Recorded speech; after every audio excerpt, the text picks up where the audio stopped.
So today we're very happy to have members of the Des Plaines Art Guild come and talk about their media and do some demonstrations and answer your questions about what it is they do as artists and about the Art Guild if you're interested. So we're going to start with John here, and then we'll rotate through several of the members. So welcome, John. Thank you, guys. Thank you. My name is John Medford. I'm an artist that's part of the Des Plaines Art Guild. I've been a part of the Des Plaines Art Guild for about 2 years since I moved to Des Plaines. I'm formerly from Glenview. I made a decision a long time ago to take a trip and really take a time out of my life to go and see the West. And a friend of mine lived in Boise, Idaho, and invited me out. And I took a year out to do just that. I moved to Idaho and met some really great people. And we went and traveled to Oregon, Colorado, California, you name it. If it had mountains, we were there. And it was really a great trip. I look back at it, and I'm very, very happy that I took that time to go and spend that year out west.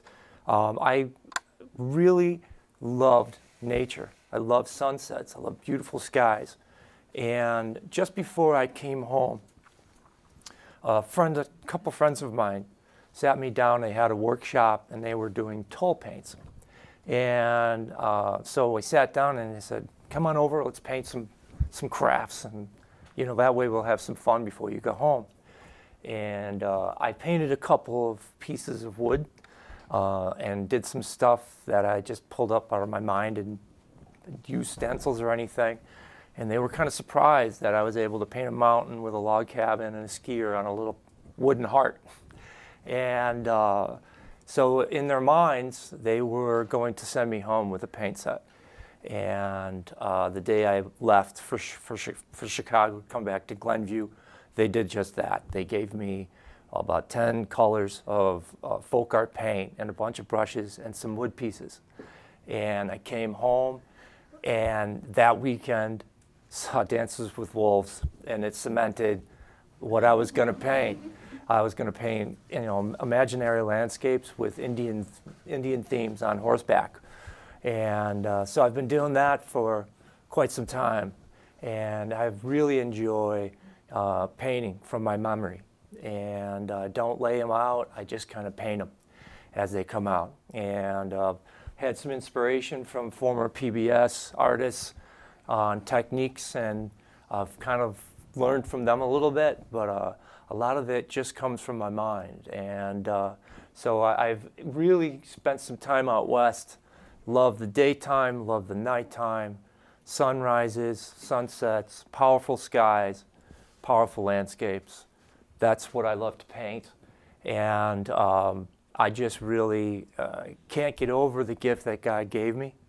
Had I not taken this trip, I would never be here, standing here as an artist. I'd be working in a factory. A factory job that I left was Crescent Cardboard. And saved up my money, and I just went out west, and I was so happy I did that.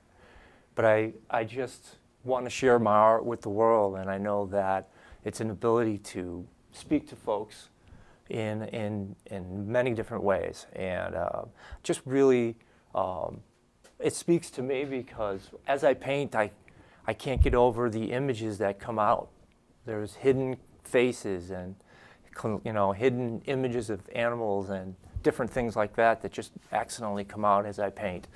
And so that's the joy that I really have in regards to painting. And I just, I'm grateful for the fact that we have a great guild here that allows us to display our work and be a part of the community.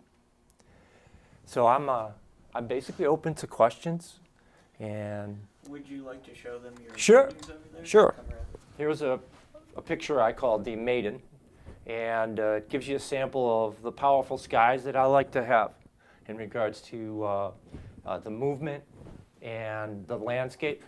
and there's a lot of hidden images in there, and every picture has images that are kind of in the flow of the picture. And this is a daytime picture, and I kind of like this one because it's kind of mid-noon, like afternoon, and a lot of my pictures are either sunset, sunrise. So this one is really, I've learned a lot from this technique. In the guilds, they paint lovely flowers, and I wanted to emulate some flowers in my work as well. So the flowers that you see are kind of reflections of friends that I've made in the displays in Park Ridge Art Guild.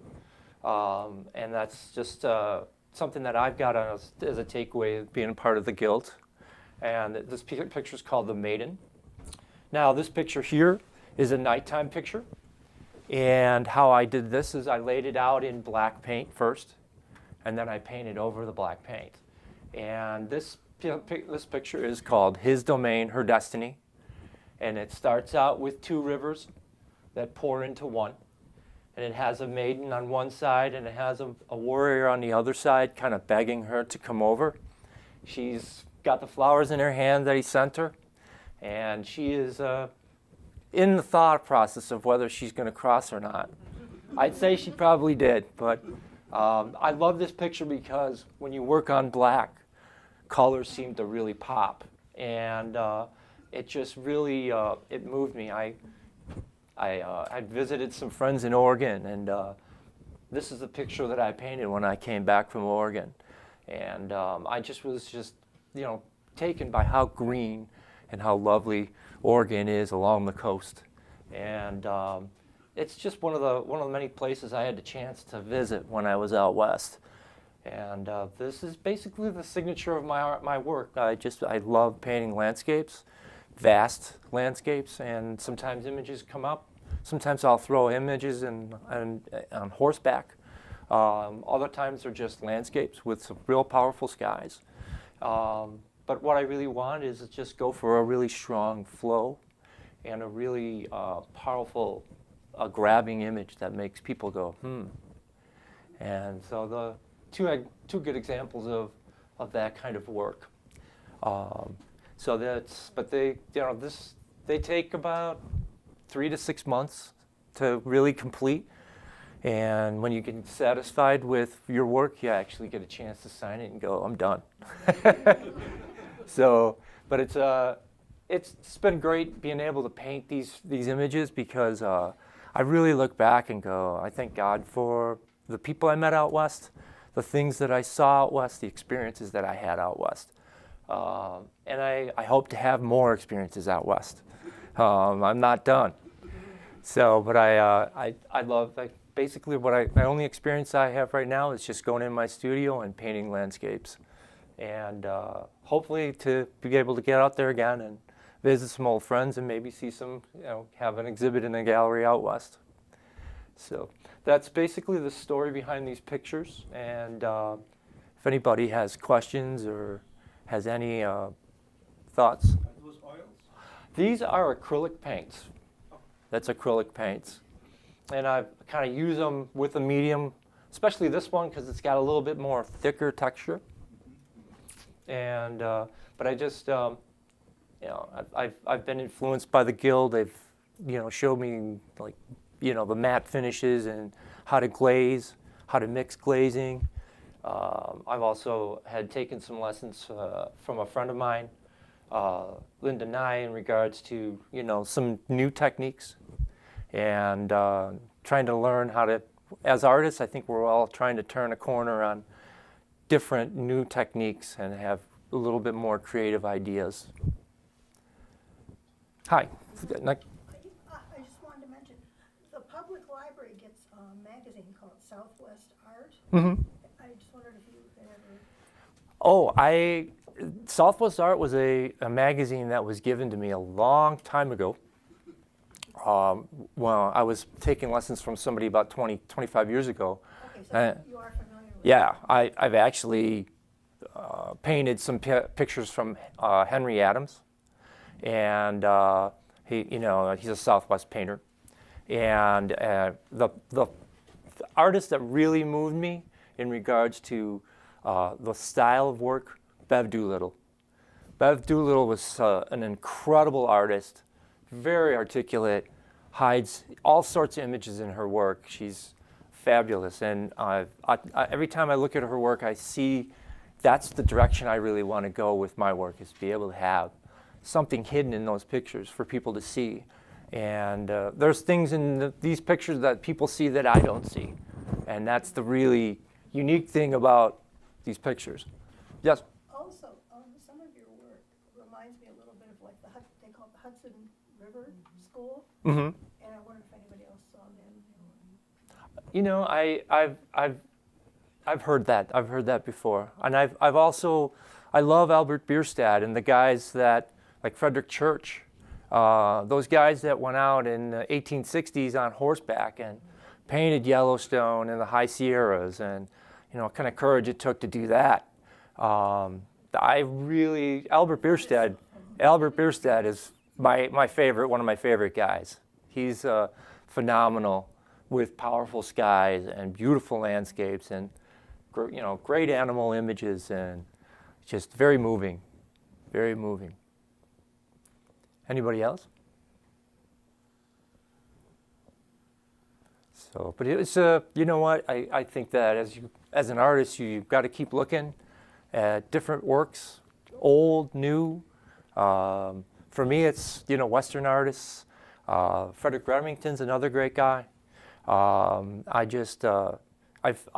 copied some of their work, and that's where I learned how to really build my signature for my own type of landscapes. And I just that's where I learned. I basically copied stuff out of Southwest Art Magazine, and that got me from working on plaques to working on bigger images.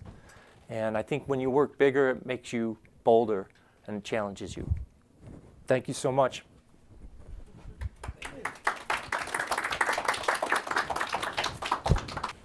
Thank you.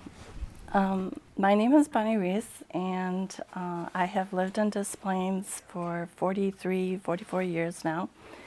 And most people do not know that I am an artist. From my past, in my childhood, they did refer to me as an artist, but I'm coming out again and announcing that I am. And it all started with my mother. My mother, to entertain us when we were children, would take out some paper and start drawing. And this was magical to us in that she would start with a simple line, and then we would see that it would become a character or clown or something. And we would entertain ourselves with paper and different things around the house and draw. All of my siblings are artistic in different ways. Let's see.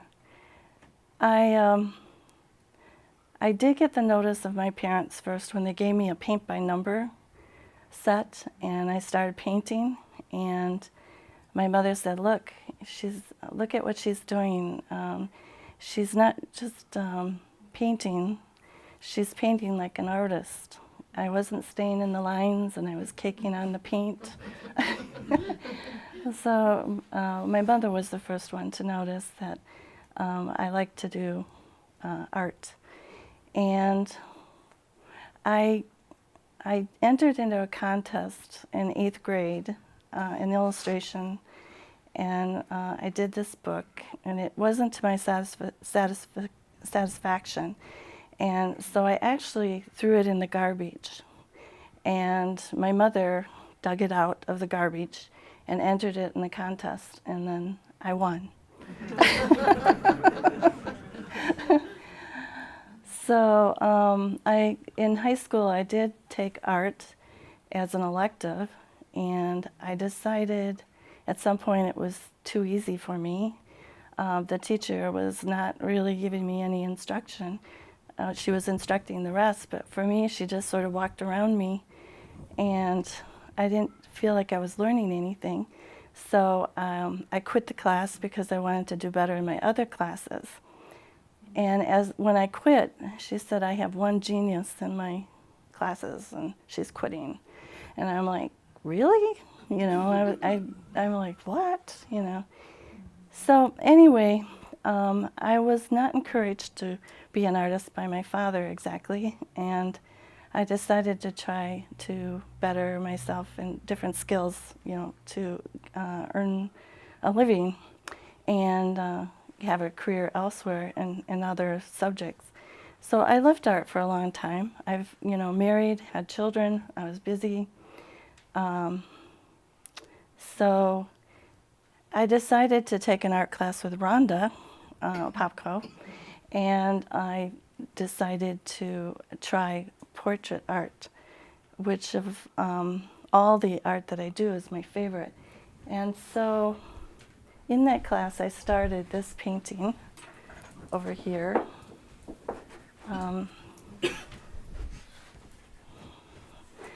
And Rhonda got me started on this way back in 1983.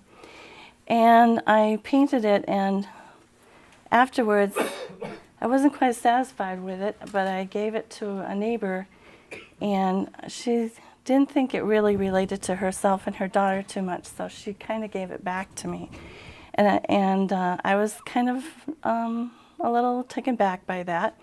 But it's a good thing she did, because recently I took it out again, and I took some other instruction with Norma Simmons in Park Ridge. She's an art teacher, and she helped me to work on, of all things, the noses. In portrait art, noses. Okay. And she helped me finish the nose to my satisfaction of the mother and the little girl. And all of a sudden, I really liked the portrait a lot better, and I framed it.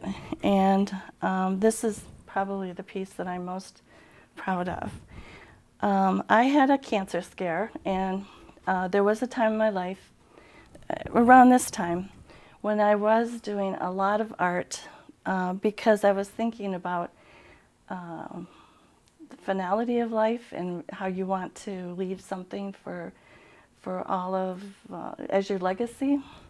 And so I did 8 different paintings for different people in the family and friends. And to this day, I hear, like even in a Christmas card, I heard someone say that they have just moved the piece of art I did for her in the hallway, and she's still enjoying it to this day. So I tried to experiment and see if I liked drawing landscapes, if I liked drawing birds, if I liked, what else did I do? Flowers. But I settled that my favorite thing or favorite subject is portrait art. I do love finding good subjects to paint, and it turns out that in time I have a granddaughter who now looks quite the same as this picture of this little girl. So it's kind of it's strange to see that know that I painted this in 1983, and I have a granddaughter named Sadell that looks exactly like this little girl in this portrait. So, are there any questions? Rachel? Hi, Bonnie. I'm such a fan of yours. I think you know that. Oh, thank you. Style, it just absolutely glows. I have a question about just looking at the show in general. I see a lot of beautiful wilderness and landscapes and animals and so forth. Mm-hmm. But, I wanted to ask why you chose the more intimate scenes. Why portraiture? Why that subject, I guess, as opposed to other things? Well, landscape is sort of a portrait too. I admire John, his work, and he told me last night he admired what I do. And I am working on a very large landscape right now, and it's the same in that you're trying to capture something. You're trying to share something with someone, something that you see personally, and you want the other person to have an aha moment and see it as well. So in landscape, Like, there's beautiful scenery, things that you come upon, and you just want to bring that to another person. And art is like music. Music can express things that, to some dimension, that you can't do any other way through music, and certain things cannot be expressed any other way except through art. I think, you know, if I'm saying that, you recognize the truth of that it adds a new dimension to whatever you're trying to share. And you do it personally, and this is very personal. I enjoy people.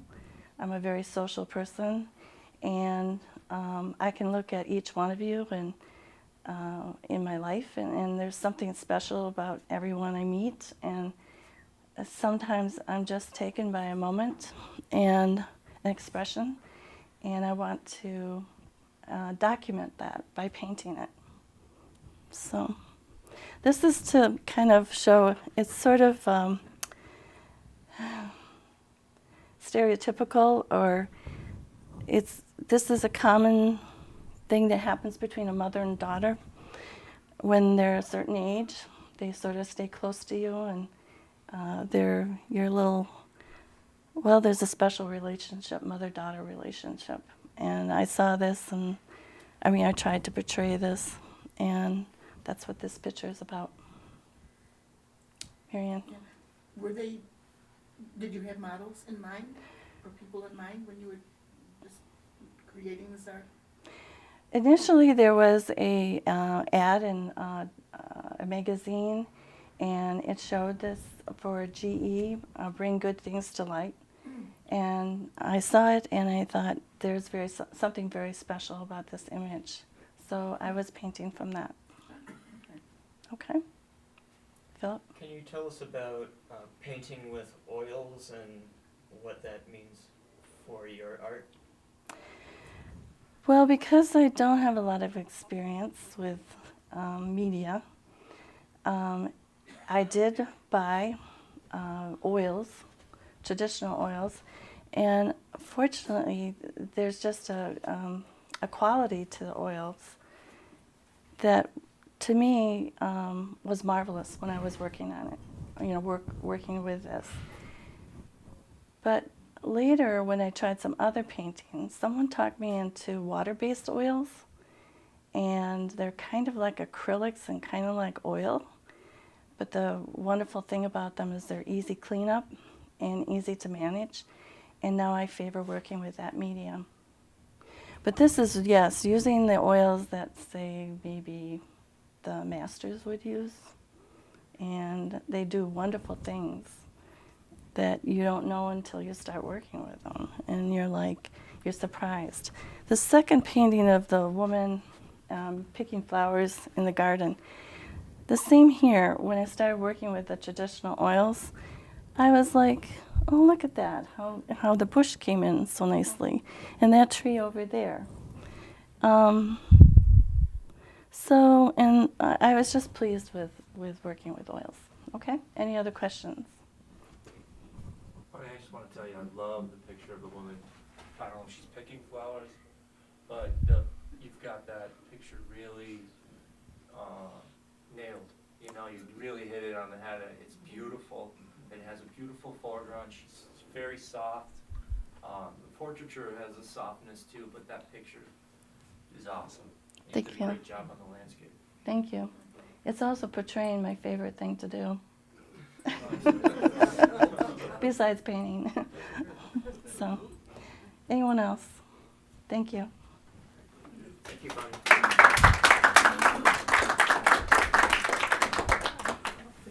Okay. Okay, so our next artist from the guild is Kathy Passy. Yes. Hi. Thank you all for coming. Such a cold day. I'm Kathy Passy. I've been with the Art Guild for a long time. And I'm a Des Plaines resident. My pieces are these two, also inspired by nature. My husband, George, and I like to travel a lot, so nature is always inspirational, no matter where you go. like John says, out west. No matter where you go, you end up with an image stuck in your mind that you need to get down on canvas, on paper, no matter what. Otherwise, it bothers you until you get it out of your head and down somehow for people to see. Or for yourself, you need to get it out. So this one is oil, but this one is what I've been doing lately that I'm very intrigued with, and it's collage. So it involves many different layers and steps and mediums, and I've worked in so many different mediums over the years, so this combines them all. And it's fun. It's like anything goes. You paste things on, you cover things up. So what I brought today were some items that I use to create this specific piece and things that are used in collage that go into the pieces. Things like matte medium, modeling paste. This builds things up. You can mound things up, let it dry, paint over, scribe into it, get raised effects. This particular piece, I don't know if you can tell, but the smoke, the steam that's coming out of the geyser, this is based on Yellowstone. We went last year, so I had to do this. There were some buffalo coming over a hill. It stopped all the traffic. But I came away with a great image of this buffalo coming over the hill, so it was worth the wait. And the other one was from Arizona. We went to Arizona and, had to come back with some of the red rocks. But the steam coming out of the geyser is done with netting, real fine. It's pasted on, and then you let it dry and paint it over. You go over it with whatever you want to, pastel. Some of the other effects in there are papers like this that are either applied, or I use this as a stencil. It makes great stenciling because you get some surface texture. And what did I bring here? You can use acrylics with that, or these pastels are wonderful. They are called pan pastels. You open them up, it's like a makeup, like face powder, and you apply them with these little brushes, almost like makeup sponges. Put them in, rub it over, and there you have some beautiful little dots or whatever kind of images you want on there. And then if you need to set everything so it doesn't smear, if you need to build on top of that, you go into something like this, low odor fixative. It sets everything and you can keep working on top of that. This is a stencil brush that you use with paint. Fabrics, where you can cut out designs and apply them on. This particular piece I used for the mane on the buffalo. I found some cattails and I pulled it apart and found that fuzzy, seedy stuff in the middle. So the mane all around here is that. It's very soft. It's all stuck on there. So you really have to look closest to see that these are actual fibers and things like this. For the grasses, I stuck some of this on. This is stuff I found in Florida. It fell off some palm tree. Bark. This is from Florida too. But it all adds to the texture. So it depends on the piece that you're constructing, what you look for. So part of it is you have an idea in mind, and then you start looking for stuff everywhere. Bark. This is off of some tree. Leaves. Things with texture that are nice and dry. Soft papers. This is a real fun technique. It's a very soft, like a kind of a rice paper, but then you light a piece of incense and you start burning rip it, and so you have a soft edge, and then with the incense you burn, things around the edges and burn little holes. So then with this too, you come up with a lot of interesting little shapes and faces that you put in there. I did a tree and used this as bark, and the one little piece came out looking like an owl. So you can find all different images, and it's really fun putting them in there and then having people find them. Even like John said, things that you never even saw in there, you know, people find. Clear gesso is good in collage. It dries clear, but you get a gritty surface, so you can keep building on top of it. Glue gun, of course, for heavy things. Normally, this was some other dried stuff that I used in the foreground. The little flowers, there are little flowers in the front that you can see are slightly raised. Those I made with papers, glued all the little petals together, a little thing in the middle, and stuck them on there, and then painted them so that they fit in. Stamps things, stamps like this, stamp pads. These are just like textural things, little dots. But this too, it's nice in the sky. You blend in the sky and some foreground with little stencils. It's fun because, like I said, anything goes. So my next piece, this nice rice papers with leaves. You can cut these things out and apply them. They're very nice. Little gear type things, in more like industrial elements. Anything goes. The next piece I'm going to work on is involving a big horrible fish. It's going to be a horrible mean fish, and it's going to look something, you probably can't see it, but it's something like this. This is my first rough. I don't know the size. I have them crammed into kind of so I have to work this out, but I wanted big teeth. And then I found this on the beach, so this is going to be kind of like skeleton. He's going to be part skeleton and part scales.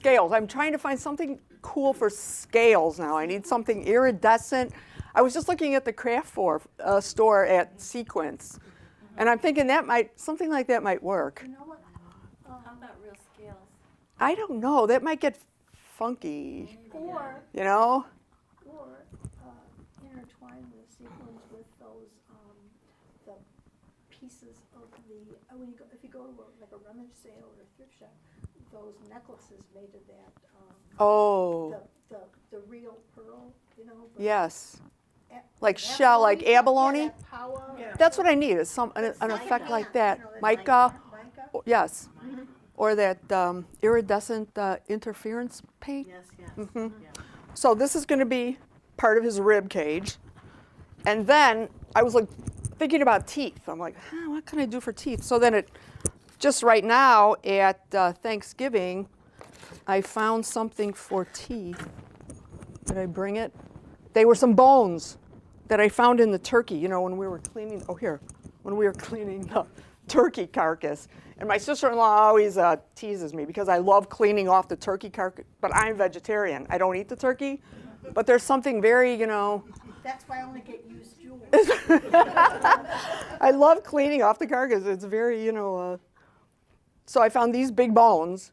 Oh, yeah. Long, skinny bones. I don't know if they're from the wings. What are they? I don't know. I found them somewhere. So I dried them real good, real well, washed them, dried them. So somehow I can use these for big, long teeth. And I've been collecting some little images. Here's a little shark I found, a little image of a shark that I want to put in his stomach. Like he's eating all this weird things. Shark teeth. Good. Give me ideas. After Christmas, there's going to be all kinds of these foil papers. Oh, those might make good. Interference is a kind of paint that is iridescent. These are shark teeth. Papers after Christmas.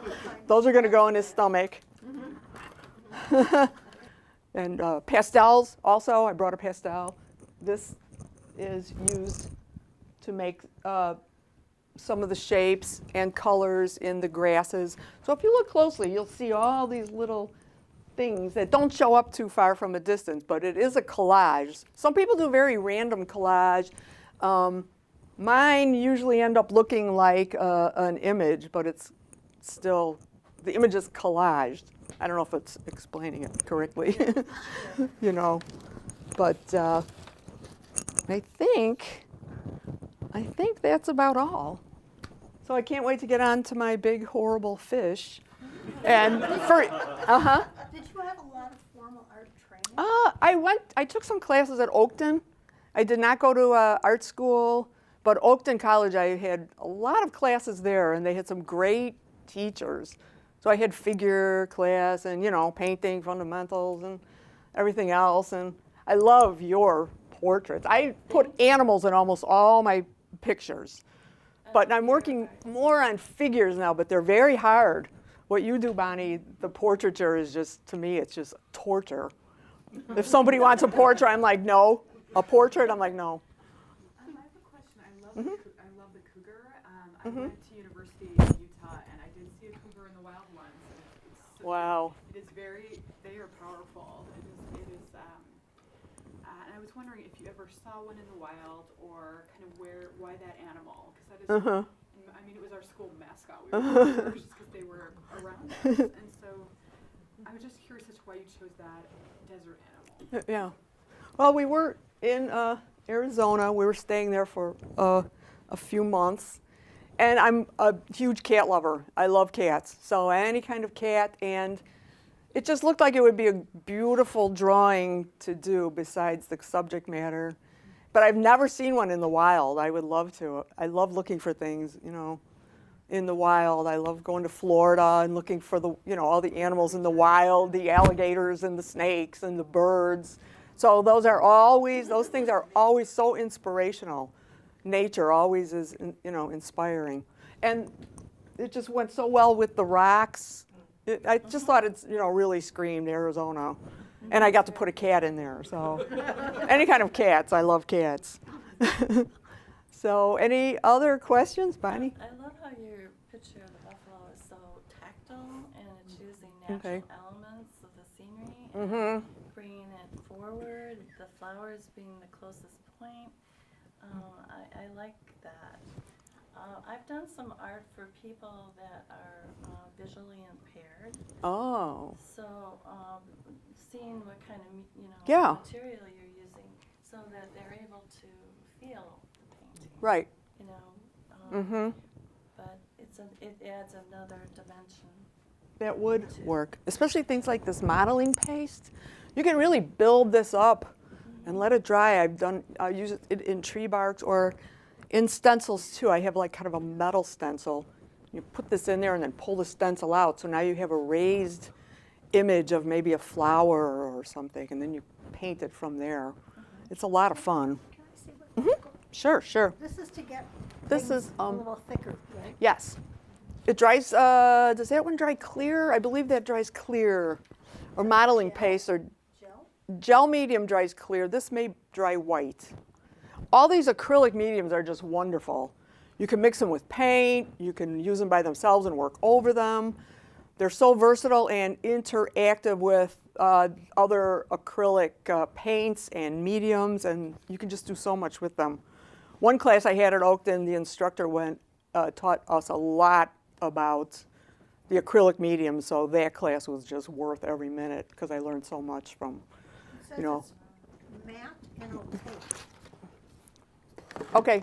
Okay, so then it dries white, more white. Right. Yes, yeah. There's Crackle Mediums. Those are a lot of fun. You put them on, you put the medium on there, and then I think it's another coat of paint, and then the top coat crackles. You get all this crackle design. For years and years, I did nothing but scratch board, which is drawing. Very intricate, black and white drawing. So I quit working, so I was able to spend more time on painting and experimenting. So I started going into this collage, and it was like night and day. The scratch board is very neat and precise, and this is just no holds barred. I just make a giant mess, and it's just so much fun, you know? So, I don't know, any questions, I guess?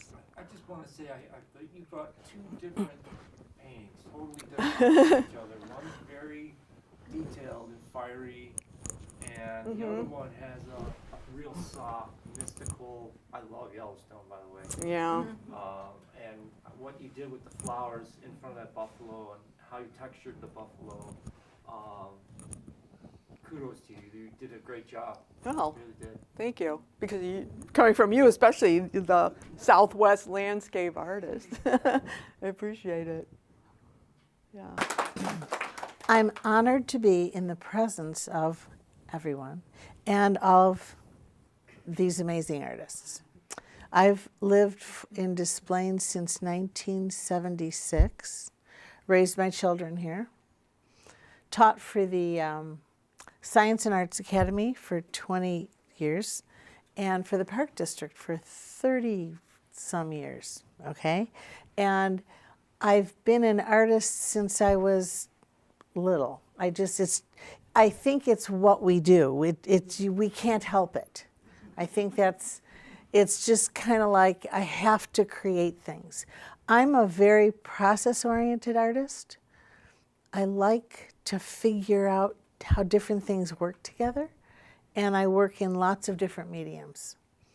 I was a printmaker in school, so I have that background, and I love printmaking because you can make more than one. You can make 2 or 22 or 500.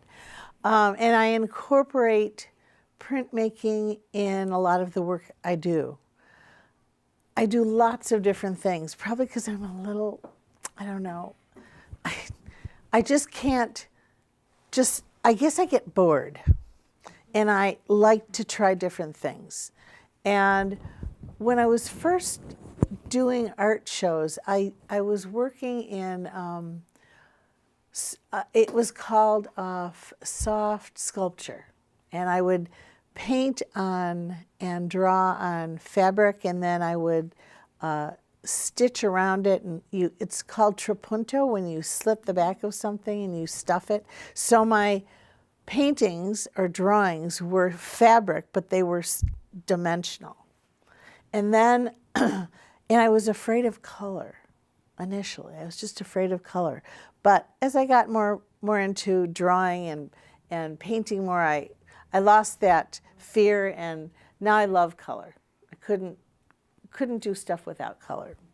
So the work I have here is, I do collage as well. My things are flatter than Kathy's. And oh, Kathy's, thank you for bringing all that stuff. I had this moment of, oh, I should bring some stuff to show, but then I had so much stuff I couldn't bring it all. So I didn't. So thank you for bringing all those samples of mediums and things. That was good.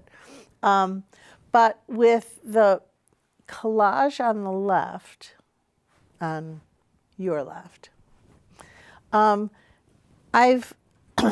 do something called photo transfer, and it's a print making process where I take a photograph that I've made a photocopy of, and I print that onto tissue paper or watercolor paper with wintergreen oil, which releases the toner, so I can print it onto something, and then I can collage it. So this is a photograph that was printed onto tissue paper and collaged onto this. This is a photograph also of, and I save stuff. It's bad. Don't call me a hoarder. It's all very organized. But, and this is some images from some calendars and just things, and some other photographs. So I use lots of different things when I'm working. And I use acrylics mostly, but sometimes I'll use watercolors, and then I'll have to spray over something to make sure that the color isn't going to be impacted later on. And then with this collage, because this is also a collage, I had done a large backdrop for someone, and I made these stamps, big flower stamps, to do this huge 10 by 10 backdrop.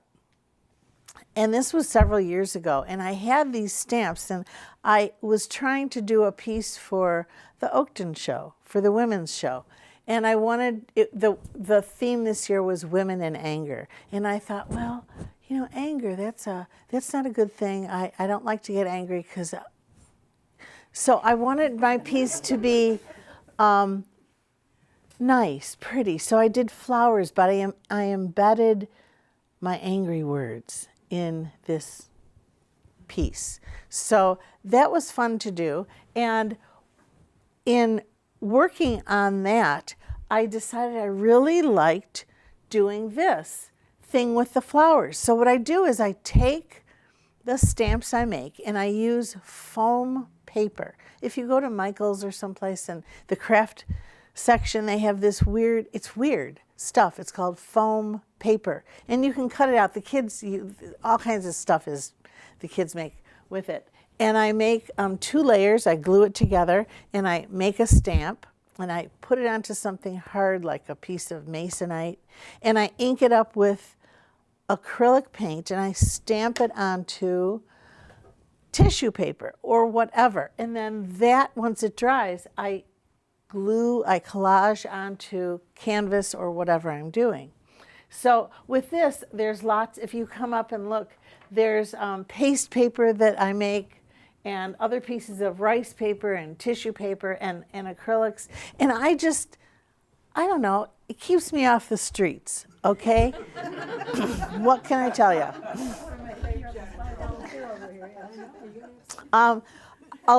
Years ago, I wanted to paint somebody a tie. So I found a tie and I found the dies and I was intrigued, absolutely intrigued. For years and years, I just painted on silk. And the thing I love about silk is that you use a resist. The black lines are a resist that once you put that down and it dries, it keeps the color enclosed because the silk dye, the dyes on the silk will just keep going until they get to the end of something. So they get to the end of the resist and they don't move anymore. And these are my new, I just decided I really should do something new and different for this year. So I've been doing just vegetables on scarves. Now, and this one, a couple years ago I was doing some show and I took things from the yard and I put them onto the silk and I sprayed dye around it and let it dry. So I have these outlines of the oak leaf hydrangea that's in my front yard and the flower from the oak leaf hydrangea. And I love experimenting. That's all I can tell you. I just can't, it's probably from years of teaching that I was always trying to come up with something from nothing because, you don't always have a big budget, right? These things are embossed, and anything I can run through my press, I can emboss. And embossing is taking a piece of moistened paper and you put the images down and the paper over it and run it through the press, and that's an embossed image. Here's some.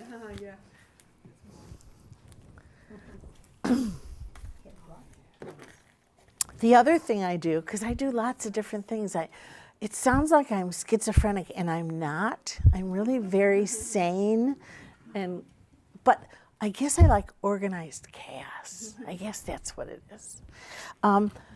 Years ago, because I had this love of paper and color, I was saving all this paper. And when I was teaching, there was this huge, it was probably 10 feet long table, and it was 3 feet wide, and people gave me stuff, so I had all this paper.